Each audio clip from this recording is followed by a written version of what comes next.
एक भौतिक विद्या होती है और एक आध्यात्मिक विद्या होती है। भौतिक विद्या में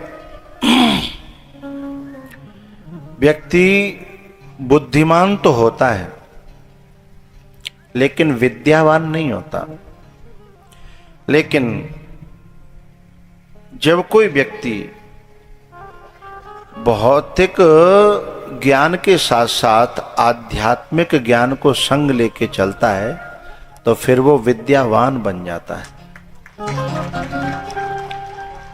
भौतिक विद्या नॉलेज देती है, जानकारी देती है, बहुत समझ भी देती है। हमारे महामहिम कलाम जी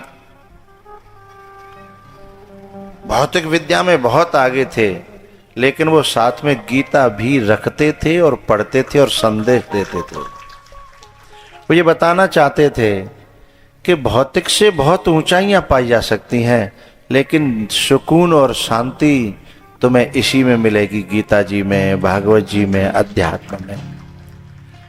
भौतिक से बहुत ऊंचाइयां मिल सकती हैं, लेकिन सुकून कहां से लाओगे? तो राम जी ने जो अध्ययन किया गुरुजी के यहाँ, वो केवल भौतिक नहीं था, वो प्लस अध्यात्म था।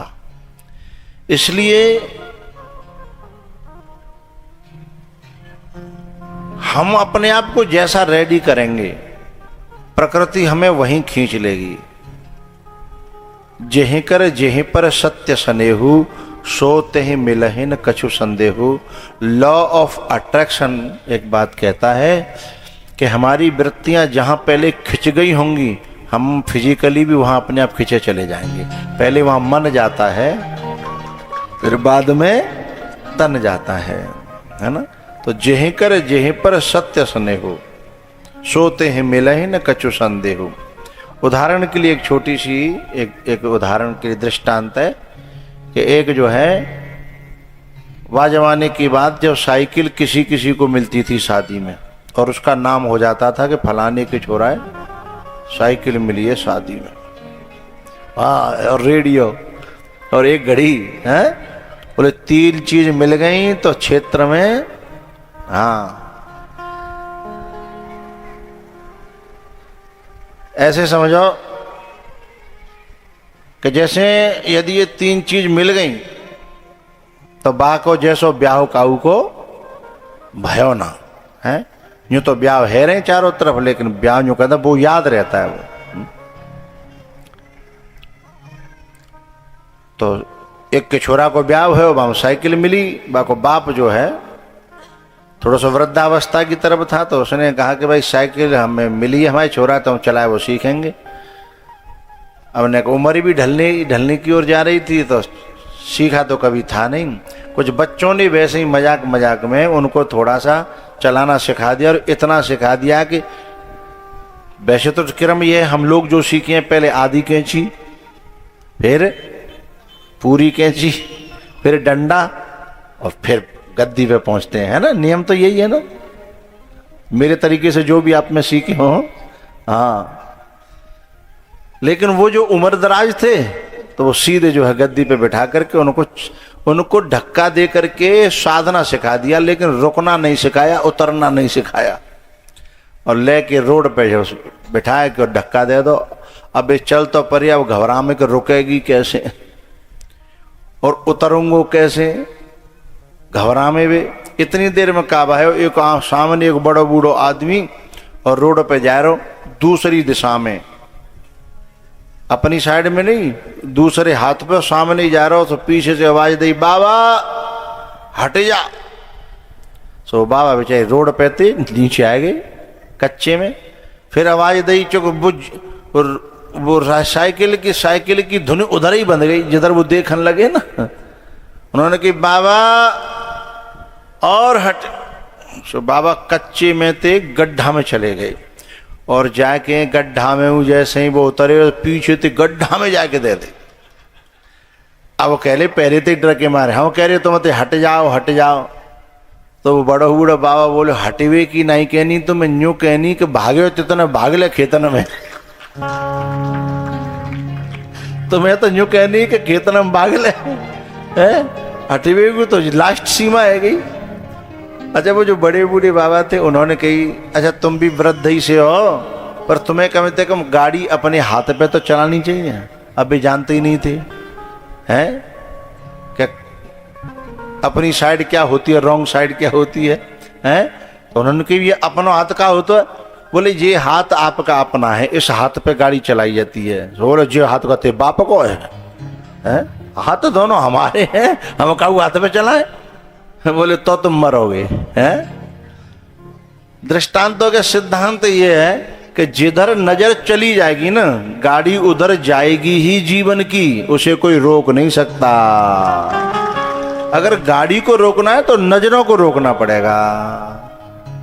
गाड़ी को रोकना है तो नजरों को वहां से हटा करके, दृष्टि को वहां से हटा करके, वृत्ति को वहां से हटा करके, चिंतन को वहां से हटा करके और उसे पलट दो। जीवन की गाड़ी अपने आप बिना ब्रेक के, बिना का हुआ के अपने आप पहुंच जाएगी। तो हमने अपने आप को जैसा रेडी किया है, हमें प्रकृति अपने आप उधर ही खींच लेगी, हैं? शराबियों को शराबी खींच लेते हैं, पढ़ने लिखने वालों को पढ़ने लिखने वाले खींच लेते हैं, जैसा को जैसा। गांव में शुद्ध कहावत है, जैसे को तैसा मिल ही जाता है, मिल ही जाता है। तो जैसा हमने रेडी किया, तो राम जी ने अपने आप को समाज सेवा के लिए, परहित के लिए, दूसरों का दुख मिटाने के लिए अपने आप को रेडी किया। तो पहला दुख जो है विश्वामित्र जी को अपने जीवन में था, उन्होंने जैसे ही सर्चिंग पे डाला कि कौन है दुख मिटाने वाला इस समय, तो सर्च में निकल करके आया कि अयोध्या में भगवान अवतरित हो गए हैं जो सारी दुनिया का दुख मिटाते हैं। हमारी जो डिमांड है हम उसको यदि रखें प्रकृति में, तो प्रकृति में जब सर्च करेंगे तो प्रकृति अपने आप सर्च करके दे देगी। तो वैसे तो हम लोग जब नौकरी खोजते हैं तो लिफाफा आता है, उसे कॉल लेटर कहते हैं। फिर जब हम परीक्षा देते हैं तो जॉइनिंग लेटर आता है ना। लेकिन राम जी को न तो फार्म भरना पड़ा, न परीक्षा देनी पड़ी और न कॉल लेटर आया, सीधा जॉइनिंग लेटर नहीं, मैन, जॉइनिंग लेटर नहीं, जॉइनिंग मैन आया है। बुलावे के लिए लेटर नहीं आया है, बुलावे के लिए मैन आया। और मैन भी नहीं कहेंगे क्योंकि वो मात्र पुरुष नहीं है, विश्वामित्र महापुरुष हैं, महापुरुष।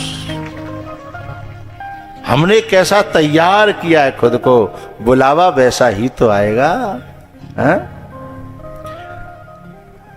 अब जहमतपुर के लोगों ने अपने आप को तैयार किया, पहले तैयार करते कुछ और तरीका दे तो कुछ और तरीका को कार्यक्रम हो तो, हैं? अब के गांव बाहर ने लगे लगा के भैया नेकर कर रहो पज्जा, भैया पीछे को खींचे, गांव आगे को करे, हैं?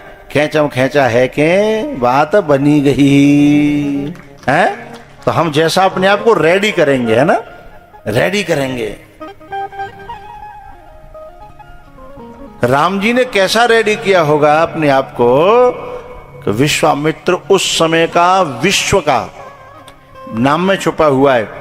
एक होता है मित्र का मित्र बनना, और उससे थोड़ा सा और आगे होता है तो दुश्मन का भी मित्र बन जाना। वो अपने आप में दुश्मनी करता है लेकिन हम अपनी तरफ से कभी दुश्मनी नहीं करते हैं, वो दुश्मन का भी मित्र हो जाना। और इससे भी ऊपर जब बढ़ता है व्यक्ति तो भले बुरे और बीच के हैं उन सब के हित में रहना, वह विश्व का मित्र हो जाता है। विश्वस्य मित्रः विश्वामित्रः, सबका मित्र, जो मित्रवत आचरण करे, भले के लिए आचरण करे, वो विश्वामित्र है। वो लेने आए और उस समय के अद्वितीय हैं, उस समय के अद्वितीय महापुरुष हैं वो। जब वो आए तो पहले तो दशरथ जी महाराज ने थोड़ी सी आनाकानी सी करी कि राम देत नहीं बनए गोसाई, राम देत नहीं बनई गोसाई, सब सुत मोहे चारों सुत मोहे प्राण की नाही। कथाएं तो है? ये दशरथ जी महाराज जो है जब मना करने लगे तो दशरथ जी के एक और गुरु हैं, कुलगुरु, और ये भी गुरु हैं। ये पहली बार आए हैं यहां। दशरथ जी शुरू से हैं, खानदान से, पीढ़ियों से। तो विश्वामित्र जी ने कहा कि ये आपके जो चेला हैं दशरथ, ये हमें नहीं समझ रहे, और हम क्यों आए हैं ये भी नहीं समझ रहे, क्योंकि हम कटोरा लेकर के आए हैं, भिक्षा पात्र लेकर के आए हैं, इसलिए ये भिखारी समझ रहे हैं। मांगता तो भिखारी भी है, मांगता साधु भी है, पर दोनों में बड़ा अंतर होता है। दोनों में बड़ा अंतर होता है। भिखारी जो होता है वो अभाव में मांगता है, कंगाली में मांगता है, भीतर से वो खाली है, बहुत अभाव से घिरा हुआ है, इसलिए मांग रहा है। लेकिन पता है साधु के भीतर अभाव नहीं होता, वो तो साहों का भी साह होता है, उसके पास बहुत बड़ी दौलत होती है। फिर वो मांगने क्यों जाता है? उसके पीछे एक रीजन है। उसके पीछे ये रीजन है कि वो मांग मांग करके ये देखता है कि कौन देने में खुश हो रहा है और कौन देने में खुश नहीं हो रहा है। वो उनमें से पात्र ढूंढता है, क्योंकि उसे कुछ देना है, उसे कुछ देना है। बात समझ में आ रही है ना? साधु को जब किस ऐसे नहीं समझ में आएगी। कुछ की तो समझ में आ रही है, लेकिन सबकी समझ में नहीं आई। ये माताएं जो हैं जयमतपुर की, जब प्रसाद बंटता है तो पुरुषों की तरह नहीं है कि मिल तक हम बुक्का मारें। ये तो ऐसे हैं कि मिलो और सीधा बुक्का मारे वो चालू। लेकिन ये माताएं बुक्का नहीं मारती।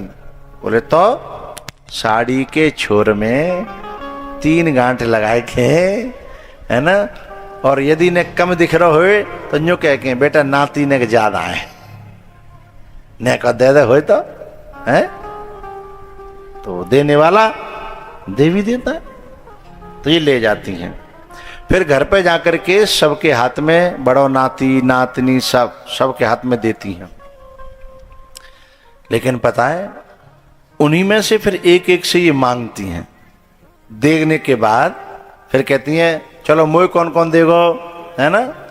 फिर वहां तो कछु बालक तो ऐसे होता है, मैं ना दे रहा, मैं ना दे रहा। उसी में से एक आध ऐसा होता है कि वो दे देता है।